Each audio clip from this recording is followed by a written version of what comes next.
I need to remind you that there is no such thing as an individual who has completely transformed his or her own narcissism.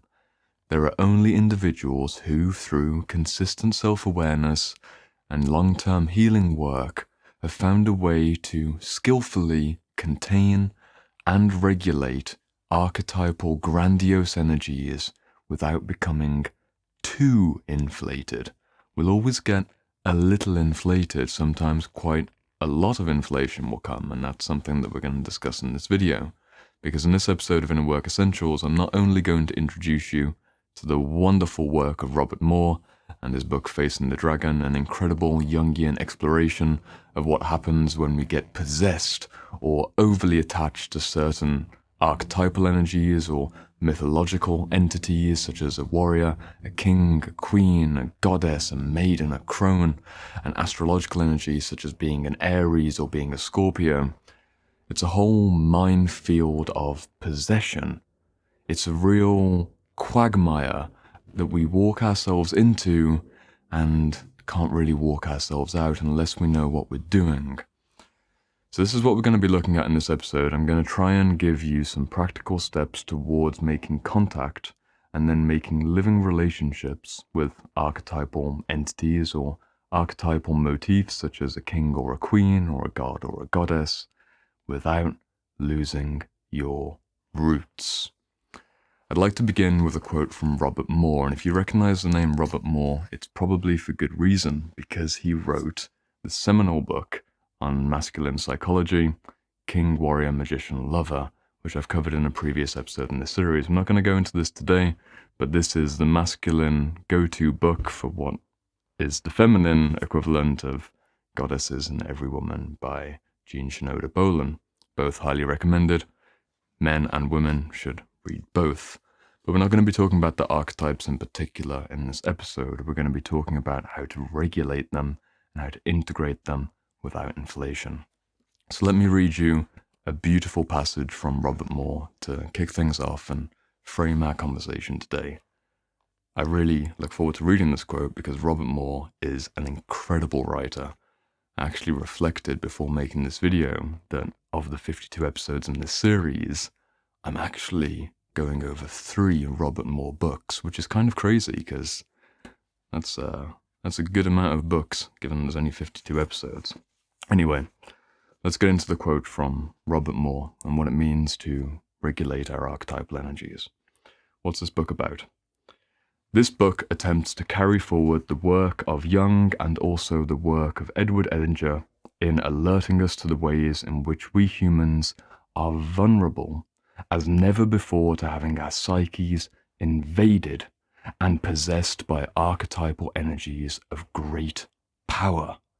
We must all be vigilant to the insidious and usually unconscious temptation to open the door to these forces within ourselves and act them out in a demonic way. He's going straight towards the darkest of shadows here. These psychic invasions and archetypal colonizations often coerce us into terrible acts of hate, violence, and inhumanity. Beautiful language. Colonizations that coerce.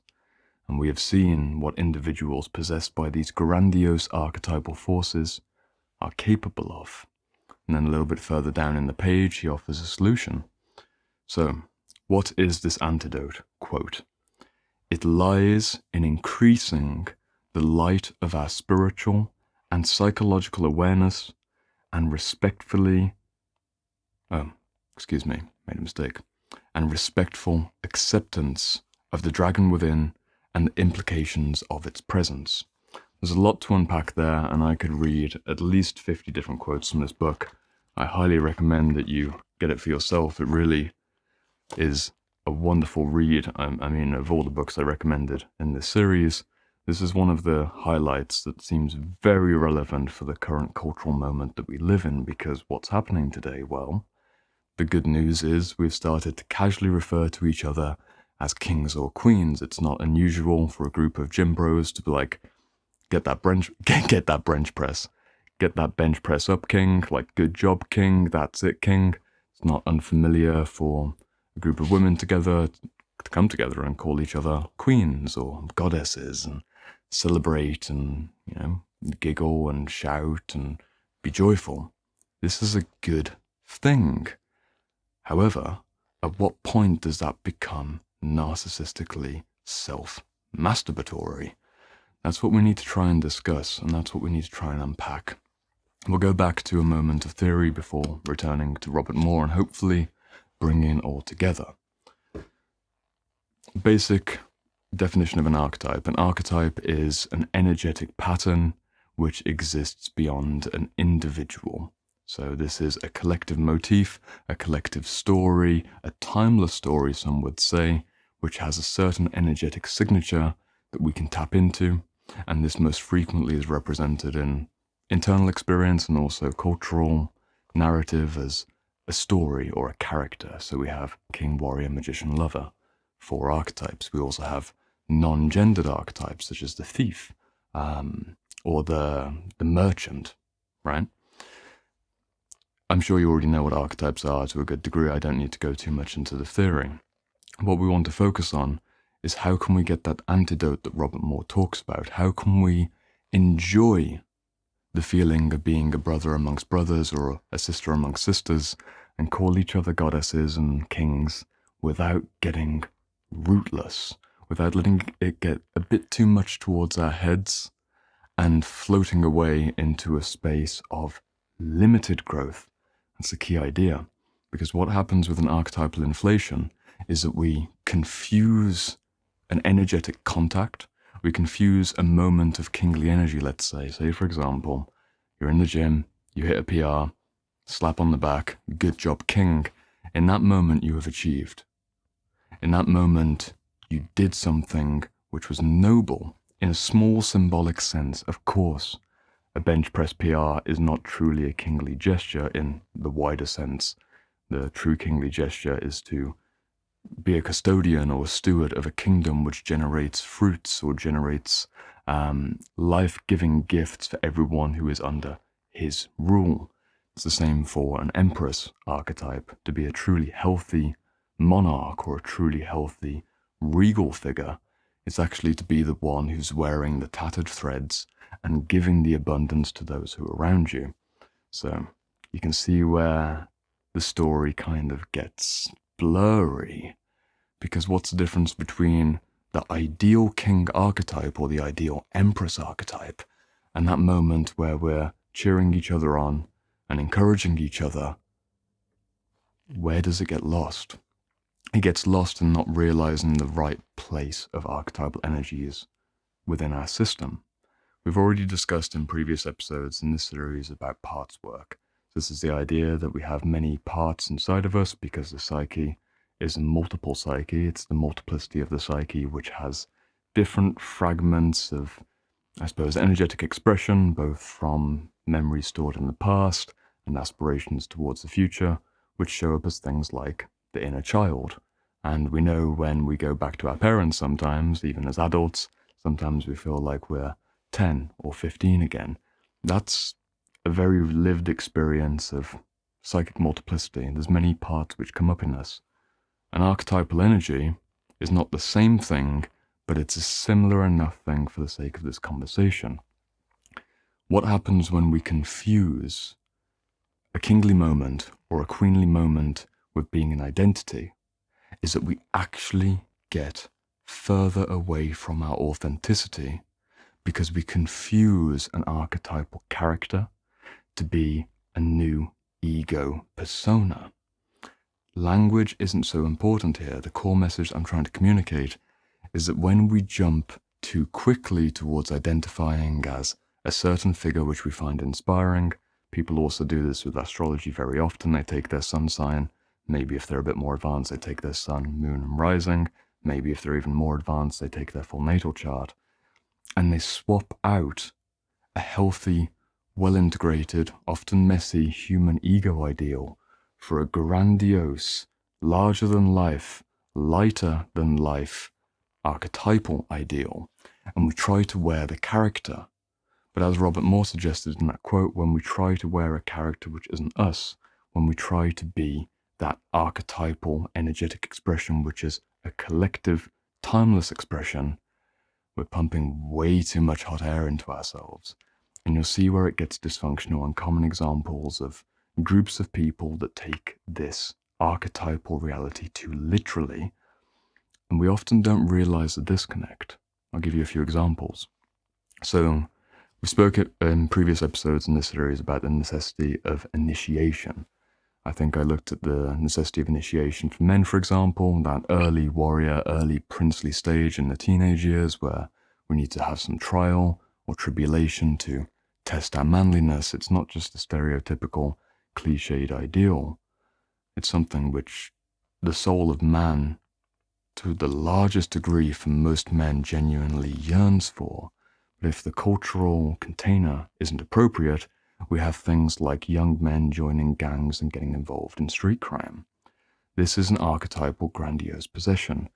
They haven't got the proper understanding that to be in their warrior, to be in their emerging warrior, their maturing warrior, and to come into that energy of being the king or being, the gang boss or whatever it may be, maybe going even down towards a more manipulative shadow masculine archetype such as the pimp or the tyrant. They take on the character very quickly, and they get involved in a group of wolf-like young men roaming in the streets causing trouble because they haven't got an ego ideal to fall back into, which doesn't over-relate to a certain energy which feels empowering. And that's the key.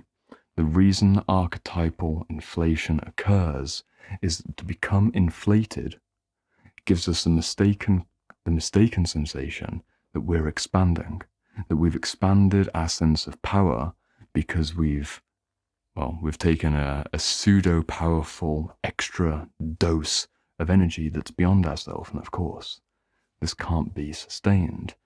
We get increasingly delusional, and not only does this lead to the tragedy of young men who don't know how to healthily integrate their warrior energy going down the tyrannical masculine path, you can also see it in some of the sister circles which are going on today. This is women who come together for healing work, and I listened to a very kind of tongue-in-cheek quote on a podcast the other day where the word goddess has become so superficially used that we'll have a goddess circle, which is actually a group of out-of-shape, middle-aged women wearing white, eating chocolate, and doing a few dances and then complaining about their husbands and going back to their normal life, believing that they're a goddess. Works the same way with men who hype each other up artificially. I'm not trying to attack any particular demographic, but you can see what I'm hopefully trying to illuminate towards you. The problem with archetypal inflation and the problem with ego possession of an archetypal energy is that it doesn't allow us the spaciousness or the lean back, higher level detachment to see that we are made up of many parts and that many archetypal realities can influence us over the course of our lives. The next step for healing, this is a huge topic, to be honest, so I'm trying to be as concise as possible. The step for healing that I've seen from doing one-to-one client work is to initially work with the masculine or feminine baseline that we happen to come in. For men, work with masculine identities. For women, work with feminine identities. This is the case for 99.99% of people. It's the best path inwards. If a man can healthily mature full spectrum, his king, warrior, magician, lover energy, and a woman can work with the seven feminine archetypes, the maiden, the crone, the huntress, the queen, the lover, priestess. Is that 7? I may have missed one. Excuse me. Clearly I haven't integrated my feminine so deeply. If we can work with those baseline archetypal energies and see how we act in a certain archetypal moment, like right now, I'm in a warrior-esque energy mixed with magician energy, trying to be a bit kingly, so I'm sharing something for free with you, so you hopefully get value. And that's out of my love for doing this work, and my love for reading, and my love for the whole transformative space. And yet at the same time, because I've integrated a few feminine archetypal energies in Jungian language, this would be my anima. For women, it would be integrating their inner masculine as the animus. I still have a sense of aesthetics and softness and the way the thumbnail and title were put together, the way that I present to you. So I capture your attention, hopefully, and it looks high quality and high production. That actually comes from a more feminine place inside of me that's aware of the emotional exchange. This is how to reverse archetypal inflation. Not only do we stop that pattern by identifying solely as a masculine or feminine being, which sets us up for shadow projection, where we idealize romantic partners who take on our yet to be integrated unconscious inner material. Maybe quite a packed sentence there, but what I'm referring to is romantic projection, where someone who's a manly man or a womanly woman hasn't got contact with their internal opposite, so they get a very strong attraction towards someone who shows signs of integrating that. That's the kind of romantic play that we go into. Once you start reversing that pattern, and once you start integrating both spirals of development into a self system which is ideal, this is the really exciting part. Once you start doing that, you realize that you are a self with many parts at a very embodied level of awareness of what that means. You realize that depending on the time of day, depending on the situation which you're called to, and depending upon how you feel in that moment and what you value for the future, you can call upon different archetypal expressions depending on what's appropriate. And best of all, you don't fall into the trap that Robert Moore warned us about in the beginning, where you confuse your entirety to be some form of archetypal reality. You don't confuse the being in the kingly energy for being the king who wears the crown on his head. And incredible literary works like some of Shakespeare's plays, for example, show us what happens when a mere mortal is given too much grandiosity to handle.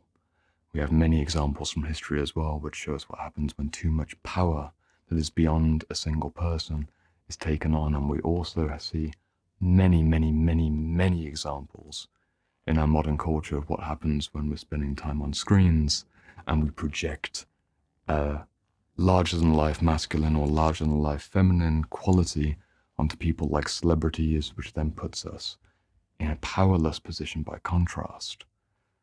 In a nutshell, the healing journey for returning the archetypal energies to their rightful place is humility. It's realizing that we're messy humans, that we may have moments of archetypal greatness, and we may have stories which call to us and remind us of the possibility that we could bring forwards in this life. But we are not the crown that we wear temporarily. We are custodians of energy, with temporary stewards of something which is far beyond our capacity to hold. And in realizing that, it becomes a privilege to expand ourselves in all of those myths and all of those patterns which we get to experience for this short time while we're here. I'm going to leave it there, and I'm going to invite you straight on over to the next episode in this series. We've crossed the artificial halfway mark. This is episode 30. If you watch the first 30 episodes in this series, that is enough for 1 year's worth of reading, but now we're going to go to that whole new level of integration with, well, the evolution of the soul through service. We're going to look at the 7 stages of healing and serving, which also help us to regulate archetypal energies, because humility comes at every stage of the wounded healer's journey. And we're going to be doing it by learning that we were indeed born to serve. I'll see you over there, next video. I can't wait to, start talking. But for you, it might just be a few seconds away.